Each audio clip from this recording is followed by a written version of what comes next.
नमस्कार छात्रों, आज हम लघु कथा लेखन की दूसरी विधि रूपरेखा के आधार पर लघु कथा लिखने का अभ्यास करेंगे। रूपरेखा के आधार पर लघु कथा लेखन।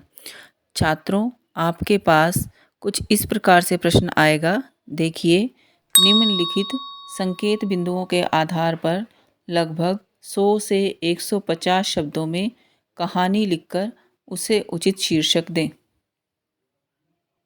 संकेत बिंदु इस प्रकार हैं। एक गांव में दो बच्चे, दोनों में मित्रता, दोनों का साथ पढ़ना और खेलना। एक बार दोनों मित्रों का खेलते रह जाना, खेलते हुए एक मित्र का कुएं में गिरना। आसपास कोई न था, दूसरे मित्र ने बचाया। दिए गए संकेत बिंदुओं के आधार पर देखिए ये एक कहानी। विजयनगर एक बहुत सुंदर गांव था। वहाँ दो बच्चे रहते थे जिनका नाम राघव और रोहन था। राघव 8 साल का था और रोहन 10 साल का था। दोनों एक ही विद्यालय में पढ़ते थे। वे शाम को एक साथ बैठकर पढ़ते और खेलते थे। पूरे गांव में उनकी मित्रता प्रसिद्ध थी। एक दिन वे हमेशा की तरह खेलने के लिए मैदान में गए। खेलते खेलते उन्हें समय का ध्यान न रहा और रात काफ़ी हो गई। राघव ने कहा, बस एक आखिरी खेल खेलते हैं और फिर इसके बाद घर चलते हैं।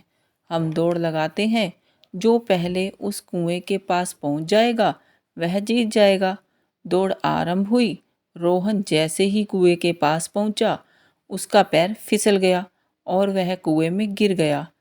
राघव उसके पीछे ही था।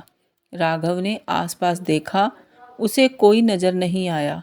उसने कुएं पर पड़ी बाल्टी को रस्सी की सहायता से कुएं में फेंका और रोहन ने बाल्टी पकड़ ली। अब राघव ने रस्सी को ऊपर खींचना चाहा, पर रस्सी उसके हाथ से छूटने लगी। अंत में काफ़ी श्रम के बाद राघव ने रोहन को बाहर निकाला। उन्होंने गांव पहुंचकर सारी बात सुनाई। उन पर किसी ने विश्वास नहीं किया। उस गांव के रहीम काका ने कहा, हाँ, यह सच है कि इसने अपने मित्र को बचाया है। रोहन ने राघव के कंधे पर हाथ रखते हुए गर्व से कहा, मेरे सच्चे साथी ने मुझे बचाया है।